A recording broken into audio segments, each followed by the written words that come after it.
నమస్తే, welcome to Aadya TV. News line journalist Shankar పై దాడి ఘటనలో ఎల్బీ నగర్ పోలీసులు ఇద్దరిని అరెస్ట్ చేశారు.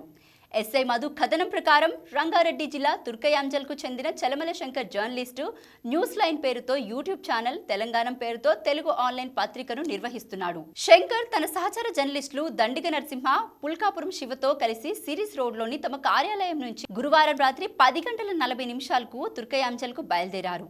కారు కొద్దిపాటు దూరం చేరగానే ఓ వ్యక్తి అడ్డుగా వచ్చాడు. దీంతో కారును స్లో చేయగా ఇద్దరు యువతులు హోండా యాక్టివాతో ఢీకొట్టారు. శంకర్ కారు నుంచి దిగి యువతులను ప్రశ్నిస్తూ ఉండగా వారు అసభ్య పదజాలంతో దూషణకు పాల్పడ్డారు. తప్పు చేసింది మీరే కదా అని అడుగుతూ ఉండగానే సదరు యువతులకు తెలిసిన కొందరు యువకులు బైకులపై వచ్చారు. శంకర్ పై చేతులతో రాళ్లతో దాడి చేశారు. వారిని అడ్డుకునేందుకు యత్నించిన నరసింహ, శివపై దాడి చేశారు. ఈ ఘటనను చిత్రీకరిస్తున్న శివను అడ్డుకొని సెల్ ఫోన్ను పగలగొట్టారు. శంకర్ కు చెందిన 2 సెల్ ఫోన్లను సదరు యువకులు అపహరించుకుపోయారు. ఈ ఘటనలో శంకర్ కు తీవ్ర గాయాలు కాగా ప్రస్తుతం సోమాజిగూడ యశోద ఆసుపత్రిలో చికిత్స పొందుతున్నాడు. దండిగ నరసింహ ఇచ్చిన ఫిర్యాదు మేరకు ఎల్బీ నగర్ పోలీసులు కేసు నమోదు చేశారు. కేసుతో సంబంధం ఉన్న కవాడిగూడకు చెందిన ప్రవీణ్, హయత్ నగర్, ఎల్లారెడ్డి కాలనీకి చెందిన మహేష్ ను అరెస్ట్ చేశారు.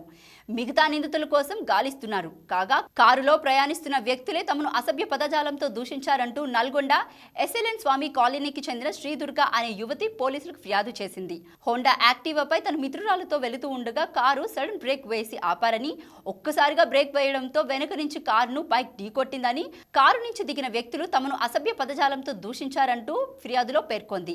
తమ మిత్రులు దూషణలకు పాల్పడుతున్న వారిని ప్రశ్నించారని వెల్లడించింది. తెలంగాణలో ఎమర్జెన్సీ మొదలైందని బీఆర్ఎస్ వర్కింగ్ ప్రెసిడెంట్ కేటీఆర్ మండిపడ్డారు. ఇందిరమ్మ రాజ్యంలో ప్రజల పక్షాన ప్రశ్నిస్తే భౌతిక దాడులకు దిగుతారా అని నిలదీశారు. సీనియర్ జర్నలిస్ట్ శంకర్ పై దాడిని ఆయన ఎక్స్ వేదికగా ఖండించారు. మీడియాపై దాడి అంటే ప్రజాస్వామ్యంపైనే దాడి అని అభివర్ణించారు.